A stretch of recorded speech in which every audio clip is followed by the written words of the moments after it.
దుందార గణేశాచారి గారికి, అదేవిధంగా ఈ వేదిక మీద ఉన్నటువంటి పెద్దలు గౌరవనీయులు అనేక మంది, జాగ్రసీనన్న, చిరంజీవులు గారు, బాలరాజన్న, శ్రీశైలమన్న, ప్రొఫెసర్ గారు, వెంకటేష్ అన్న, చాలామంది, కోల శ్రీనివాస్ అందరూ కూడా, వేదిక మీద ఉన్నటువంటి షాప్ అందరూ కూడా వచ్చినటువంటి ప్రతినిధులకు మాటలకు ప్రత్యేకంగా ధన్యవాదాలు. నమస్తే. సబ్జెక్టు చాలా కీలకమైంది. దాంట్లో ప్రొఫెసర్ గారు చాలా చక్కగా వివరించారు. తర్వాత ఇప్పుడు చిరంజీవులు గారు సీనన్న మంచి సబ్జెక్టును షేర్ చేస్తారు. ఇది మీడియా పరంగా విస్తృతంగా ప్రచారం జరగాల్సినటువంటి అవసరం ఉంది. నేను కూడా లాస్ట్ ఒక 25 years జర్నలిజంలో ఉన్నా. ఈ సమాజంలో ఈ సమానత్వం లేకుండా అసమానతలు, వాటి మీద మనం చేస్తున్నటువంటి స్ట్రగుల్స్ ఏవైతున్నాయో మేధావి వర్గం కూడా ఎప్పటికప్పుడు ఎక్స్పోజ్ చేస్తున్నప్పటికీ కూడా ఆశించిన స్థాయిలో రిజల్ట్స్ మనం అవుట్పుట్ ఇవ్వలేకపోతున్నాం. దానికి ప్రధానంగా ఇందాక తమ్ముడు శ్యామ్ చాలా ఆవేశంగా కరెక్ట్ సబ్జెక్ట్ చెప్పాడు. నేను చెప్తా ఉన్నా, మా కమ్యూనిటీలో 2014 నుంచి 2016 వరకు 2 సంఘాల్లో ఉండే, దాన్ని ఒకే సంఘంగా ఓటింగ్ ద్వారా ఎన్నుకోబడి రెండవసారి నేను అధ్యక్షుడిగా ఈరోజు కొనసాగుతూ ఉన్నా. నేను నిజంగా గర్వంగా చెప్తా ఉన్నా, పార్టీలకు అతీతంగా ఏ పార్టీలకు మనం కొమ్ము వేయకుండా, ఒక మార్క్ వేసుకోకుండా, ఒక కండవ వేసుకోకుండా పార్టీలకు అతీతంగా పనిచేసినప్పుడే ఆ జాతికి నిజంగా మేధతో తమ్ముడు చెప్పింది అక్షరాల నిజమని ఆ కోణంలో మేము ముందడుగేస్తూ ఉన్నాం. సేమ్ ఇదే విధంగా ఇంకో కొన్ని సంఘాలు ఉన్నాయి. ఎలక్టెడ్ అయిన మన కులసీన అంటున్నాడు, ఇట్లాంటి అందరూ కూడా, మీరందరూ కూడా కుల సంఘాల నాయకులుగా ఒక అన్ని రాజకీయ పార్టీలకు అతీతంగా నిలబడ్డప్పుడు మాత్రమే మనం అనుకున్న లక్ష్యాలు నెరవేరుతాయి. ఈరోజు జాగ్రసీనన్న నాయకత్వంలో బీసీ సంక్షేమ సంఘం జాతీయ స్థాయిలో ఏ విధమైనటువంటి పోరాటం చేస్తూ ఉంది. సందర్భాన్ని బట్టి ఏ రాజకీయ పార్టీనైనా నిలదీస్తూ ఉన్నాం, ఏ రాజకీయ పార్టీనైనా కూడా మనము నిగ్గదీసి అడగగలుగుతా ఉన్నాం. అవసరమైనప్పుడు మొన్న ఉదాహరణకు పార్లమెంట్ ఎలక్షన్లో చక్కగా మనం మద్దతు ఇచ్చాం. ఒక ప్రధానమైనటువంటి ఒక కీలకమైన అంశం మీద ఒక ముందడుగు చేసింది కాంగ్రెస్ పార్టీ.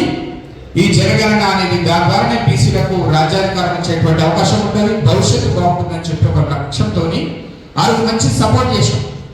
కానీ ఆ ఏదైతే సపోర్ట్ చేసినటువంటి సందర్భం ఉందో దాన్ని మనము ఇదే అధికార పార్టీ కావచ్చు, ఇంకో పార్టీ కావచ్చు, నిర్వీర్యం చేస్తుందని ఒకవేళ మనం కనుక పసిగట్టినప్పుడు వెంటనే అలర్ట్ కావాల్సినటువంటి అవసరం ఉంది. దాంట్లో ఇందాక సోదరులు కూడా చెప్పారు, హైదరాబాద్లో రాష్ట్ర రాజధానిలో మన బల ప్రదర్శన ఒకసారి చేయాల్సినటువంటి అవసరం అయితే ఉంది. ఎందుకంటే చట్టసభలో, అసెంబ్లీ, పార్లమెంట్లకు అడుగుపెట్టేటువంటి సందర్భాల్లో చేసినటువంటి ప్రయత్నాలు కొంత ఫలితాలు ఇచ్చింది.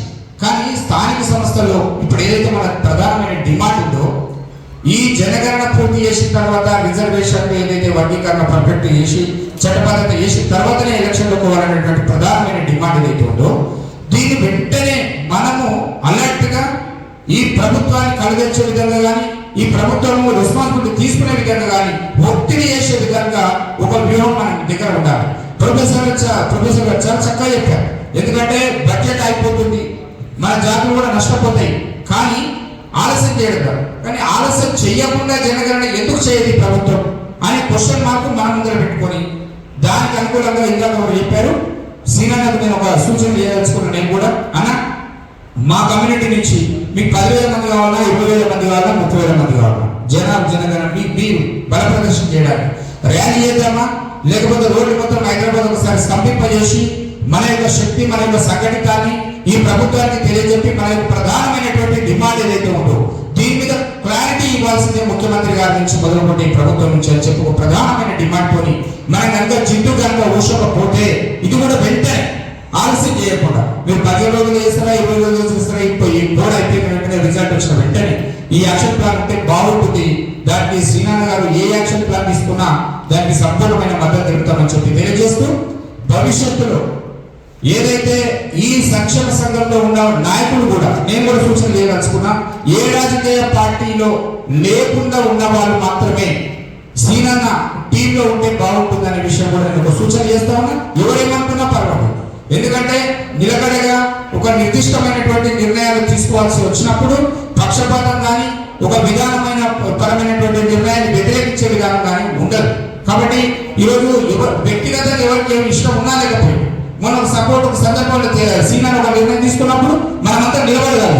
అదే రేపు పొద్దుగాల కూడా ఈ నిర్ణయాలకు ఆటంకాలు ఉండొద్దంటే ఖచ్చితంగా నా ఒక సూచన కూడా ఈ జాతీయ సంక్షేమ సంఘం బీసీ సంక్షేమ సంఘం ఏదైతే ఉందో రాష్ట్ర కమిటీలో కానీ జాతీయ కమిటీలో కానీ ఎవరు కూడా అన్ని పార్టీలకు అతీతంగా ఉండేటువంటి వ్యక్తులు మాత్రమే ఉంటే బాగుంటుందని సూచన చేస్తూ ఈ ఉద్యమం ఈ కార్యక్రమం ఏది తీసుకున్నా కూడా వెంటనే తీసుకోండి. స్థానిక సంస్థల ఎన్నికలలో ఖచ్చితంగా మన మార్పు రాబోయే ఎన్నికలలో మనం చూపించాల్సిందే.